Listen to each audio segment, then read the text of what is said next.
नमस्कार, मैं doctor Arpita Siraj, medical officer state Ayurvedic hospital Kanpur. अत्यंत हर्ष का विषय है कि आयुष संवाद के 100 संवाद आज पूर्ण हो चुके हैं।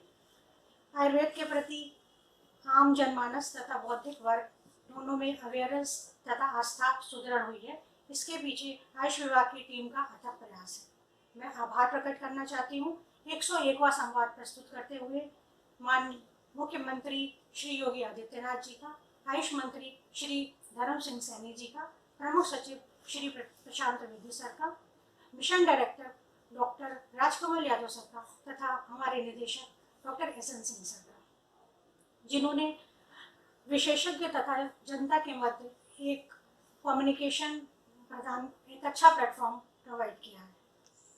आज का मेरा विषय है महिलाओं का मानसिक स्वास्थ्य कोविड काल के परिप्रेक्ष्य में। देश की आधी आबादी के संदर्भ में ये एक महत्वपूर्ण परंतु कुछ उपेक्षित सा विषय है। जैसा कि हम सभी जानते हैं, विगत 10 अक्टूबर को विश्व स्वास्थ्य मानसिक दिवस मनाया गया। कोविड काल में देखा गया है कि 3 शब्द बहुत प्रमुखता से आए हैं: स्ट्रेस, एंजाइटी और डिप्रेशन। इन 3 शब्दों का सार ये है कि कहीं ना कहीं कोविड काल के दौरान मानसिक स्वास्थ्य प्रभावित हुआ है। वर्ल्ड हेल्थ ऑर्गेनाइजेशन WHO ने एस्टिमेटेड बताया है कि 400 मिलियन लोग मानसिक स्वास्थ्य समस्याओं से घिरे हुए हैं और 2020 तक के अंत तक इसकी 15% बढ़ जाने की संभावना है। जैसा कि हम सभी जानते हैं, महिलाओं को परिवार की धुरी कहा जाता है और कोविड काल के दौरान कहीं ना कहीं महिलाओं की जिम्मेदारियों में इजाफा हुआ है, जिसके कारण उनके मानसिक स्वास्थ्य पर प्रभाव पड़ा हुआ है। उत्तम स्वास्थ्य केवल संतुलित आहार या बैलेंस डाइट नहीं है, बल्कि उसके मेंटल एस्पेक्ट पर भी हमें काम करना होता है।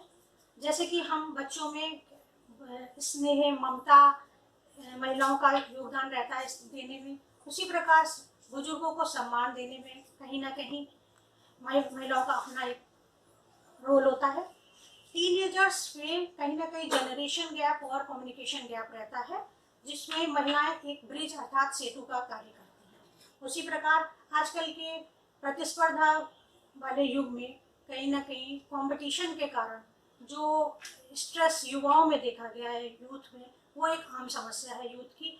उसमें भी महिलाएं जो घर की माँ है, अपने इंस्पिरेशनल वर्ड से एक उत्प्रेरक अर्थात कैटलिस्ट का कार्य करती है। विडंबना ये है कि परिवार के स्वास्थ्य की नींव रखने वाली महिला चाहे बायोलॉजिकल चेंजेस के कारण, चाहे साइकोलॉजिकल चेंजेस के कारण, अपने अंदर होने वाले डिसऑर्डर्स के प्रति प्रायः अनभिज्ञ रहती है।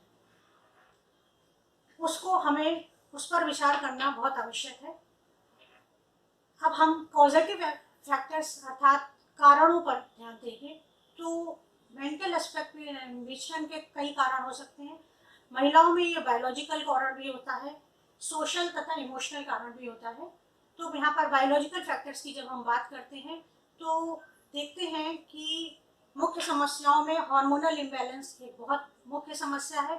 PCOD, menstrual irregularity, menstrual cycle के पूर्व कुछ मानसिक समस्याएं महिलाओं को घेरे रहती हैं। उसी प्रकार 40 के पार मीनोपॉज की अवस्था, जिसके फलस्वरूप एंजाइटी, डिप्रेशन, इंसोम्निया, अनिद्रा एक बहुत बड़ी समस्या है।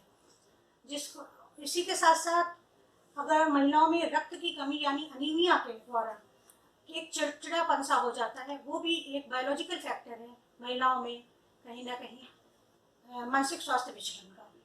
इसके बाद अगर पोस्ट ट्रॉमेटिक स्ट्रेस डिसऑर्डर में हम देखें, अगर महिला के जीवन में कोई दुर्घटना होती है अथवा कोई इमोशनल ट्रॉमा होता है, उसके फलस्वरूप भी वो कहीं ना कहीं विचलित सी रहती है। पोस्ट पार्टम स्ट्रेस अर्थात डिलीवरी के बाद कहीं ना कहीं महिला में कुछ चेंजेस आते हैं, शारीरिक परिवर्तन होते हैं, जिनके अनुरूप वह स्वयं को ढाल नहीं पाती। उसके फलस्वरूप उसको इन समस्याओं से दो चार होना पड़ता है। अब हम बात करेंगे सोशल फैक्टर्स की। तो इसमें देखा गया है कि फैमिली रिस्पॉन्सिबिलिटीज पूर्ण ना कर पाने के कारण कहीं न कहीं महिलाएं कुंठाग्रस्त रहती हैं। दूसरा है लैक ऑफ कम्युनिकेशन, यानी कि संवाद स्थापित न हो पाना।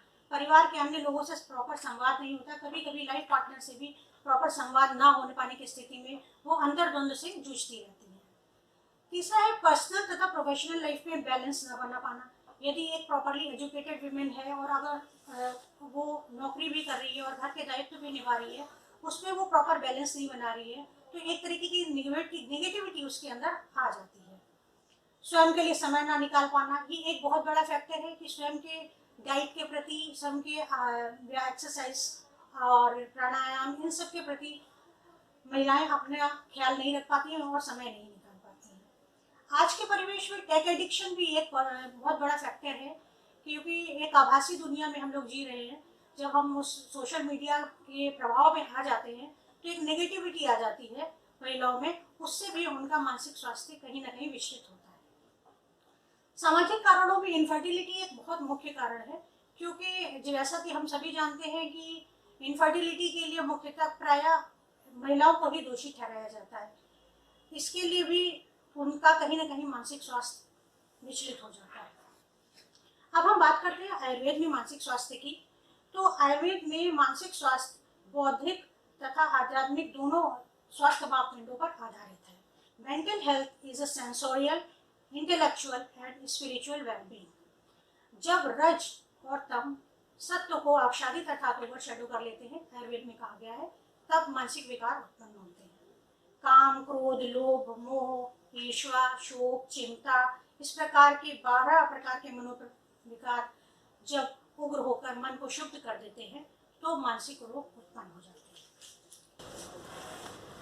चिकित्सा में देखा गया है कि एक बहुत महत्वपूर्ण टर्म आजकल आया है, लाइफस्टाइल मॉडिफिकेशन, जीवन शैली में परिवर्तन। अर्थात आहार, उत्तम आहार को प्राथमिकता देकर प्रतिरोधक क्षमता बढ़ाने पर, पॉजिटिव एटीट्यूड अपनाने पर, अवसाद, क्रोध, इन सबको दूर भगाने पर तथा प्राणायाम को प्राथमिकता, योगासन को प्राथमिकता देकर हम अपने लाइफस्टाइल में चेंजेस ला सकते हैं। इस प्रकार हम कहीं ना कहीं अपने मानसिक स्वास्थ्य को सुदृढ़ बना सकते हैं। उसी प्रकार परिवार तथा जीवन साथी से संवाद स्थापित करना है। स्वयं की अभिरुचि का कोई अवश्य कार्य अवश्य करें, चाहे पेंटिंग हो, लेखन हो, कोई भी अपनी अभिरुचि का, जिससे आप उस महिला को आत्मसंतोष मिलता हो। ये भी मानसिक स्वास्थ्य में को बनाए रखने में बहुत हेल्पफुल है। निगेटिविटी, निरर्थकता का भाव कि मैं कुछ नहीं कर रही हूँ, मैं एक सिंपल हाउसवाइफ हूँ, ये एक बहुत गलत थॉट है। इसको तिलांजलि देना है और अपने क्षमता के अनुसार कार्य करना है। पर्याप्त नींद बहुत आवश्यक है। 8 घंटे की नींद दायित्वों को पूरा करने में कहीं ना कहीं पूर्ण नहीं कर पाती है, इसलिए उनके लिए भी पर्याप्त नींद बहुत आवश्यक है। आयुर्वेद के अनुसार मानस रोग के लिए प्रिवेंटिव एस्पेक्ट में सत्वावजय चिकित्सा तथा आचार रसायन का वर्णन किया गया है कि क्रोध ना करना, सत्य बोलना, किसी का हृदय नहीं दुखाना, इस टाइप के आचार रसायन की का विवरण हमारे पुराने प्राचीन ग्रंथों में दिया गया है। रसायन चिकित्सा में कहीं ना कहीं डायरेक्टली या इनडायरेक्टली सभी धातुओं का पोषण होता है और इससे ब्लड सर्कुलेशन बढ़ता है और फाइनली इम्यूनिटी बढ़ के रिजुविनेशन ऑफ द बॉडी हो जाता है। इसी के साथ कुछ मेद रसायन इंटेलेक्ट प्रोमोटिंग ड्रग्स होते हैं, जैसे कि ब्राह्मी, शंखपुष्पी, जटामांसी, अश्वगंधा, गिलोय, यष्टि मधु, या फिर इनके कॉम्बिनेशन में बने योग जैसे अश्वगंधारिष्ट, सरस्वतारिष्ट आदि, इनका प्रयोग कहीं एक नर्वाइन टॉनिक की तरह काम करता है और मस्तिष्क को शांत करके हमारे मानसिक स्वास्थ्य के लिए बेहतर होता है। पंचकर्म चिकित्सा एक अत्यधिक लाभदायक उपाय है, जिसमें कि हम पूरे एंटायर बॉडी का डिटॉक्सिफिकेशन करते हैं, यानी विषैले तत्वों को बाहर निकालते हैं।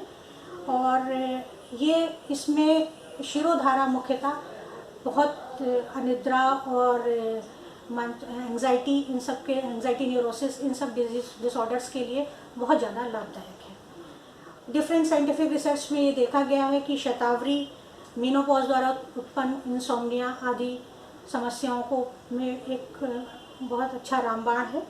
गुड़ीची बहुत ही बेहतरीन मूड एलिवेटर है।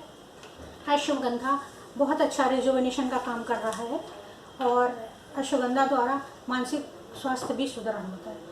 इस प्रकार देखा जाए तो संपूर्ण जीवन शैली में परिवर्तन करके तथा आयुर्वेद में इंगित जितनी भी ड्रग्स हैं उनका किसी विशेषज्ञ की सलाह के द्वारा उपयोग करके वर्ल्ड हेल्थ ऑर्गेनाइजेशन की द्वारा दी गई उत्तम स्वास्थ्य की परिकल्पना को हम पा सकते हैं, चाहे वो शारीरिक स्वास्थ्य हो तथा मानसिक स्वास्थ्य हो।